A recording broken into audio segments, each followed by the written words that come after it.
rumus mat tabi'i yang di kotak nomor 1.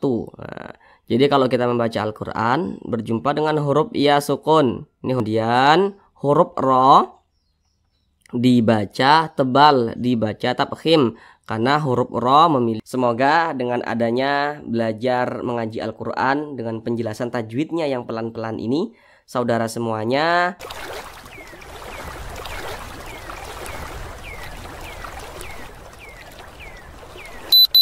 Assalamualaikum warahmatullahi wabarakatuh. Semoga saudara semuanya senantiasa dalam keadaan sehat, dipermudah segala urusannya, dikabulkan segala hajatnya, dan senantiasa dilancarkan rezekinya oleh Allah Subhanahu wa Ta'ala. Amin, amin ya rabbal alamin. Baiklah saudara semuanya, kita kali ini akan kembali lagi belajar membaca Al-Quran dengan penjelasan tajwidnya yang pelan-pelan. Di sini kami akan terus berupaya untuk membantu saudara semuanya yang memiliki niatan untuk memperbaiki bacaan Al-Qur'annya. Semoga dengan adanya belajar mengaji Al-Qur'an dengan penjelasan tajwidnya yang pelan-pelan ini, saudara semuanya yang belum lancar dalam membaca Al-Qur'an bisa secepatnya lancar dalam membaca Al-Qur'an. Kemudian juga yang masih belum memahami ilmu tajwid dengan baik bisa segera memahami ilmu tajwid sehingga membaca Al-Qur'annya menjadi lebih baik lagi ke depannya. Kemudian nanti ketika saudara semuanya telah menonton video kami, kemudian ada hal-hal yang kiranya masih ngeganjal di dalam hati, masih belum dipahami, maka jangan sungkan-sungkan, jangan segan-segan, silahkan komentar saja di bawah. Insya Allah kita akan jawab setiap komentar daripada saudara semuanya. Karena di sini niatan kami betul-betul ingin membantu saudara semuanya yang memiliki niatan untuk memperbaiki bacaan Al-Qur'annya, untuk bisa lancar, bagi yang belum lancar, kemudian juga yang belum paham tajwid, agar bisa segera memahami ilmu tajwid dengan sangat-sangat mudah. Baik, langsung kita mulai belajar membaca Al-Qur'an dengan penjelasan tajwidnya yang pelan-pelan ini. Baiklah saudara semuanya, kita kali ini akan belajar membaca Al-Qur'an dengan penjelasan tajwidnya yang pelan-pelan, yakni pada surah Al-Baqarah ayat 171. Nah, di sini akan kami bacakan terlebih dahulu dengan pelan-pelan. A'udzu billahi minasy syaithanir rajim. Bismillahirrahmanirrahim. Wa mathalul ladzina kafaru kamathalil ladzi yan'iqu bima la yasma'u illa du'aa wa nidaa summum bukmun umyun fahum la ya'qilun.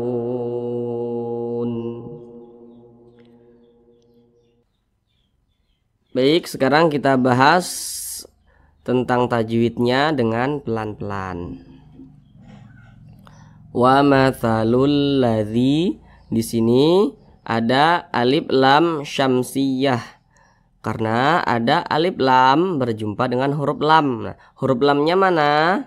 Nah, ini huruf lamnya nih. Nah, alif lam sukun berjumpa dengan huruf lam yang fathah. Jadi ada lam sukun berjumpa dengan lam yang fathah. Nah, kemudian diringkas, digabung dia. Nah, maka menjadilah huruf lam bertasydid. Nah, perhatikan di samping itu huruf syamsiyah itu ada 14. Salah satunya adalah huruf lam. Nah, maka ini alif lam syamsiyah. Wa mathalul ladzi. Nah, kemudian di sini dzi ada mad tabi'i atau mad asli. Nah, perhatikan rumus mad tabi'i yang di kotak nomor 1. Nah, Jadi kalau kita membaca Al-Quran berjumpa dengan huruf ya sukun, ini huruf ya tanda sukun seperti ini. Kemudian di belakang huruf ya sukun, apabila hurufnya memiliki tanda baca kasrah maka huruf tersebut dibaca panjang. Ini huruf ya sukun, di belakangnya ada huruf dzal. Huruf dzal ini dia memiliki tanda baca kasrah nih ya. Baris satu ke bawah seperti ini disebut juga dengan tanda baca kasrah atau harokat kasrah. Nah, maka dzi dibaca menjadi mat tabi'i, panjangnya itu 2 harakat atau kira-kira 2 ketukan, 1 2. Wa matsalul ladzina kafaru. Kemudian huruf ra dibaca tebal, dibaca tafkhim karena huruf ra memiliki tanda baca dhammah atau harokat dhammah. Nah, tanda baca dhammah atau harokat dhammah itu seperti ini. Jadi setiap huruf ra yang memiliki tanda baca dhammah maka dia dibaca tebal, dibaca tafkhim. Nah, kafaru. Nah, kemudian ru dibaca panjang. Nah, perhatikan rumus mat tabi'i yang di kotak nomor 2 yang di tengah itu. Nah, kalau kita membaca Al-Quran berjumpa dengan huruf waw sukun, ini huruf waw, tanda sukun tuh seperti ini nih. Nah, kemudian apabila huruf yang posisinya itu tepat berada di belakang huruf waw sukun, apabila dia memiliki tanda baca dhammah maka huruf tersebut dibaca panjang. Nah, kalau huruf ya sukun pasangannya tanda baca kasrah seperti ini, sehingga huruf di belakangnya dibaca panjang. Kalau huruf waw sukun pasangannya tanda baca dhammah sehingga huruf di belakangnya itu dibaca panjang, seperti itu. Ini namanya mat tabi'i, panjangnya 2 harakat atau kira-kira 2 ketukan. Kafaru, kafaru, kamatsalil ladzi. Nah, kemudian di sini berjumpa lagi dengan alif lam syamsiyah. Tadi sudah kami jelaskan di sini. Nah, huruf syamsiyahnya yakni huruf lam.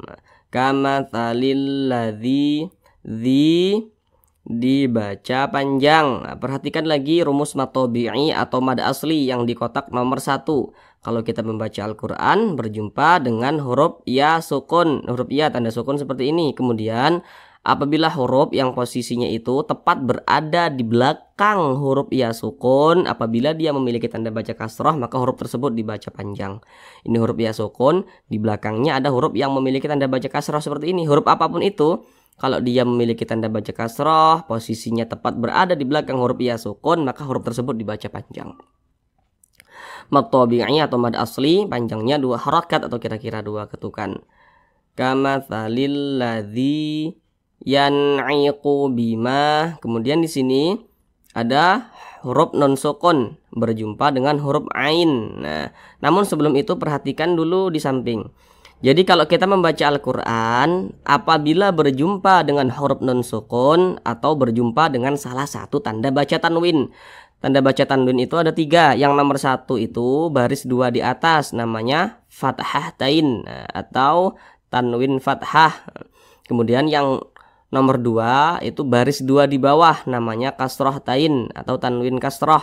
Dan yang nomor 3 itu namanya dhammah tain. Nah, jadi kalau kita membaca Al-Quran berjumpa dengan huruf nun sukun, kemudian berjumpa dengan salah satu tanda baca tanwin, maka perhatikan huruf di depannya, maka terjadilah suatu hukum tajwid. Nah, contohnya seperti ini.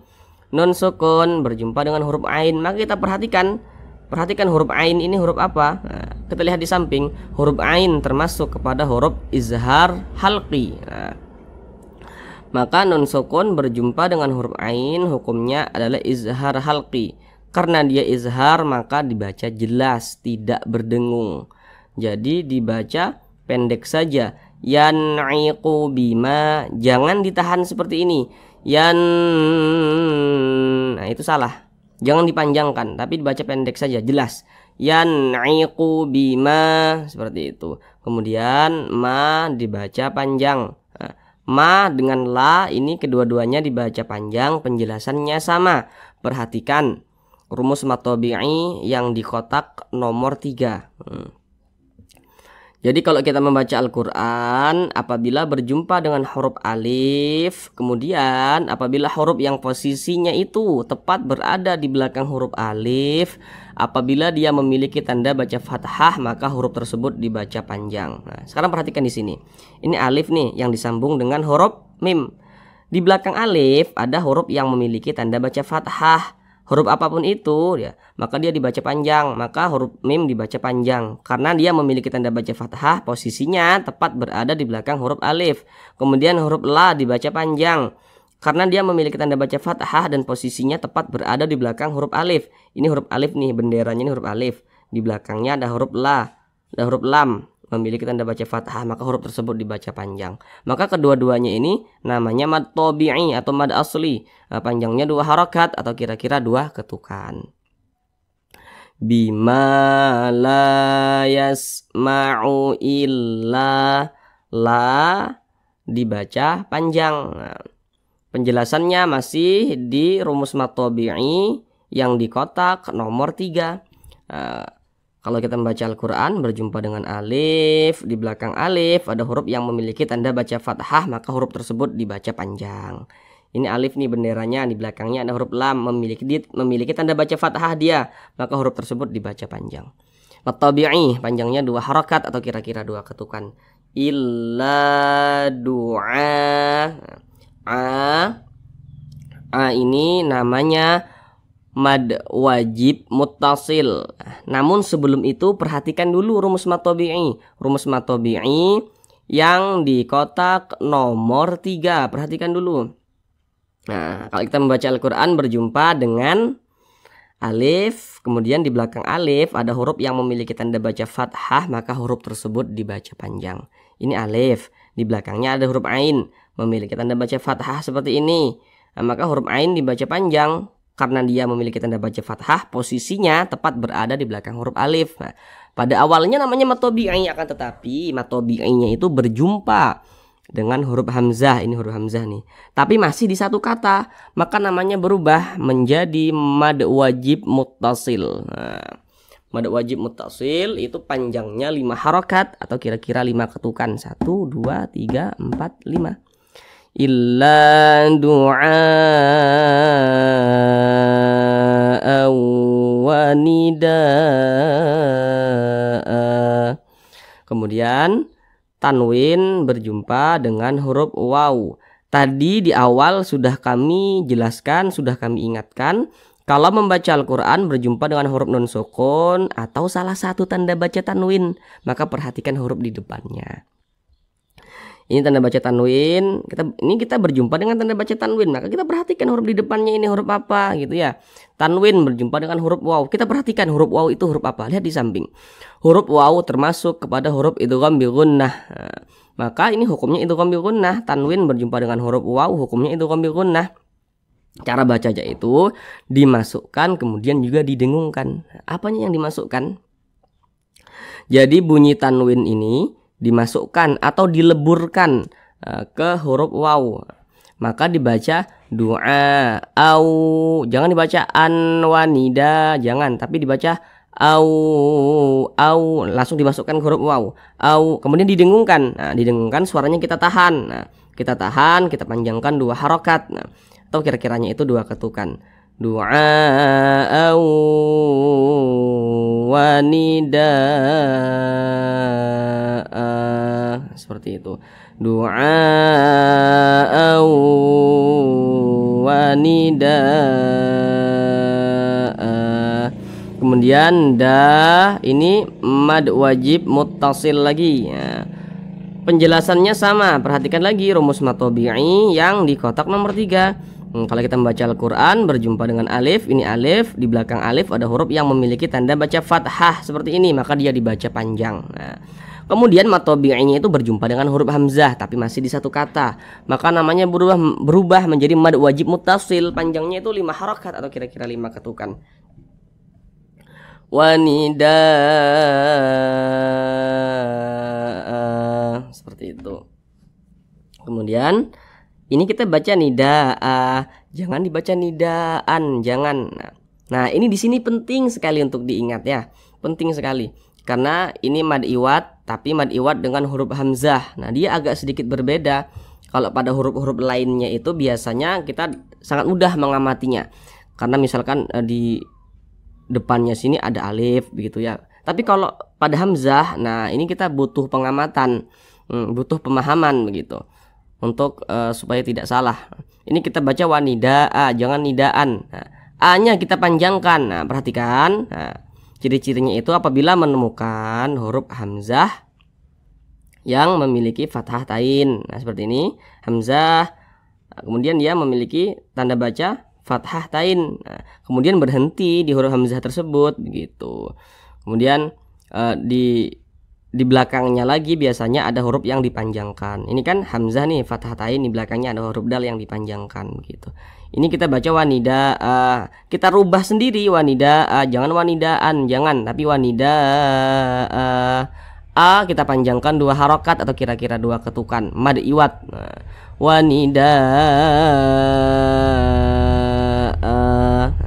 Kemudian di sini ada tanda waqaf, qaf dengan lam yang bermakna al-waqfu aula. Jadi kalau menemukan tanda waqaf seperti ini, maknanya itu kita berwakaf atau berhenti di sini itu lebih utama daripada diwasolkan atau daripada diteruskan. Berhenti kita wanida. Nah, itu lebih utama. Tapi kalau misalkan mau diwasolkan langsung diteruskan wanida juga tidak apa-apa. Kalau kita teruskan ini dia menjadi ikhfa hakiki kalau kita teruskan, karena tanwin berjumpa dengan huruf shad kalau diteruskan. Nah, tapi lebih baik kalau menemukan wakaf seperti ini ya berhenti saja, berwakaf saja. Walaupun kalau diteruskan juga tidak apa-apa seperti itu. Kemudian di sini ada huruf mim bertasydid. Nah, perhatikan di samping huruf mim bertasydid, huruf nun bertasydid, hukumnya gunnah musyaddadah. Perhatikan catatan di bawahnya itu. Itu sengaja kami buat catatan supaya saudara yang masih pemula itu tidak salah. Tapi nanti kalau ada orang nanya nun bertasydid, mim bertasydid hukumnya apa? Hukumnya gunnah musyaddadah begitu. Tidak perlu dijelaskan catatan di bawahnya, itu tidak perlu. Itu kami buat catatan itu untuk memahamkan saja supaya saudara tidak keliru seperti itu. Dengan catatan di bawahnya itu huruf yang posisinya di belakang huruf nun bertasydid atau huruf mim bertasydid itu ada huruf yang memiliki tanda baca fathah, kasrah atau dhammah begitu. Ini mim bertasydid di belakangnya ada huruf yang memiliki tanda baca dhammah. Nah, berarti mim bertasydid ini gunnah musyaddadah. Karena nanti tidak semua huruf mim bertasydid, tidak semua huruf nun bertasydid itu hukumnya gunnah musyaddadah, tidak semua. Misalnya ada huruf nun bertasydid, ada huruf mim bertasydid, di belakangnya kemasukan nun sukun, di belakangnya kemasukan tanwin, maka itu nanti namanya berubah, nama hukumnya berubah begitu. Jadi supaya tidak salah, saudara tidak keliru, maka sengaja kami buat catatan seperti itu. Tapi kalau ada orang nanya, apa hukumnya nun bertasydid, apa hukumnya mim bertasydid, jawab saja gunnah musyaddadah atau gunnah begitu, tanpa harus dijelaskan catatan di bawahnya, itu tidak perlu. Nah, begitu. Itu untuk memudahkan saudara saja. Gunnah musyaddadah, cara bacanya itu ya digunakan itu didengungkan, artinya didengungkan. Nah, didengungkan, dipanjangkan 2 hingga 3 harokat, 2 hingga 3 harokat. Nah, 2 hingga 3 harokat atau kira-kira 2 hingga 3 ketukan. Summum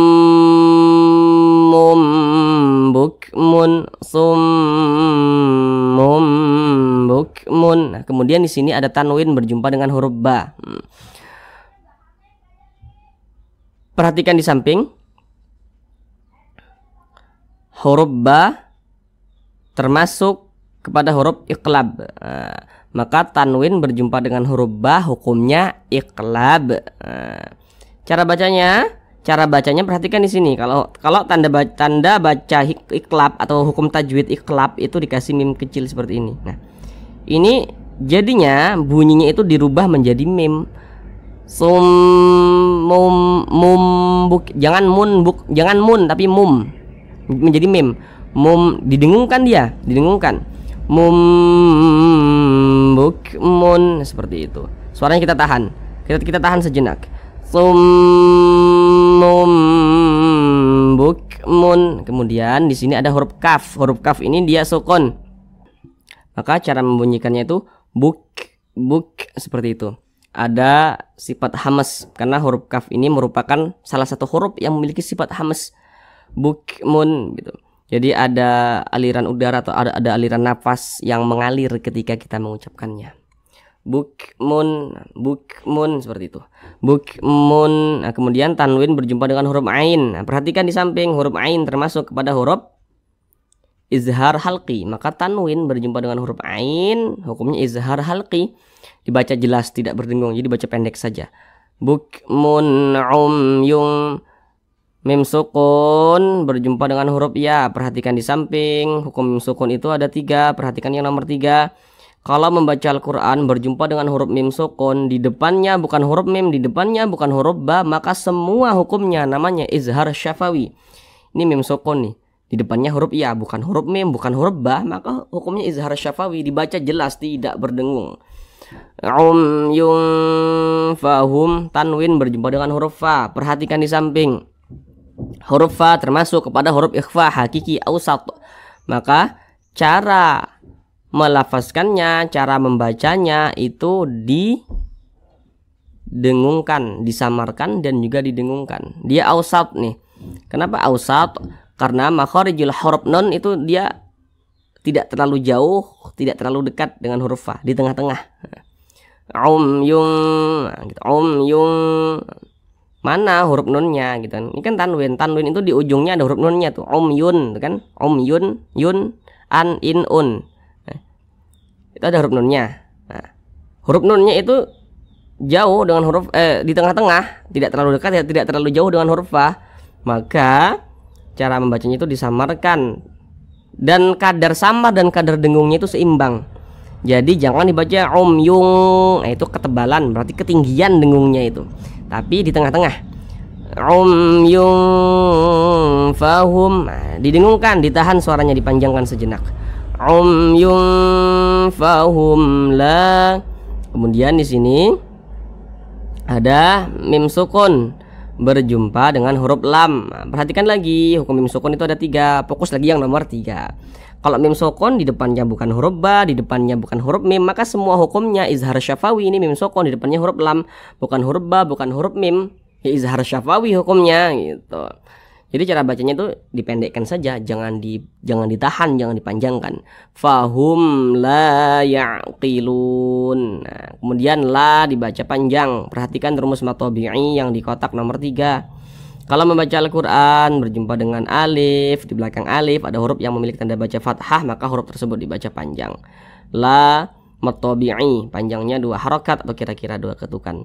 La ya'qilun. Lu dibaca panjang. Nah, ini namanya mad arid li sukun. Namun sebelum itu perhatikan dulu rumus matobi'i yang di tengah, yang di nomor 3 itu. Mohon maaf, yang di nomor 2, yang di tengah. Kalau kita membaca Al-Quran berjumpa dengan huruf waw sukun, di belakang huruf waw sukun ada huruf yang memiliki tanda baca dhammah, maka huruf tersebut dibaca panjang. Nah, maka lu dibaca panjang karena dia memiliki tanda baca dhammah, posisinya tepat berada di belakang huruf waw sukun. Kemudian pada awalnya matobi'inya berjumpa dengan huruf yang kita sukunkan atau kita matikan, maka namanya berubah menjadi mad arid lis sukun. Panjangnya itu mad arid lis sukun itu boleh 2 harokat atau kira-kira 2 ketukan, 1, 2, boleh 4 harokat atau kira-kira 4 ketukan, hingga 6 harokat atau kira-kira 6 ketukan. Yang terpenting konsisten dalam sekali bacaan. Nah, mana huruf yang kita sukunkan? Huruf nun. Ini kita baca ya'qilun. Jangan dibaca ya'qiluna, jangan. Kenapa huruf nun kok disukunkan? Kenapa kok dimatikan? Nah, perhatikan. Setiap kita membaca Al-Quran, kemudian kita berhenti atau berwakaf tepat di huruf yang tidak dibaca panjang, maka huruf tersebut harus dimatikan.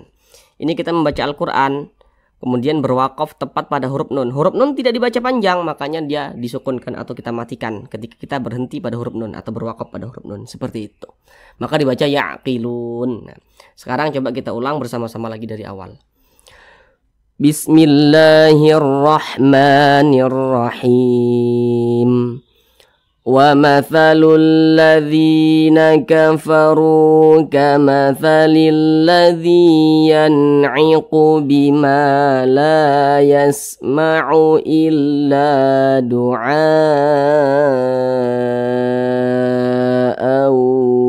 wa nida'a. Summum bukmun umyun fahum la ya'qilun. Sadaqallahul azim.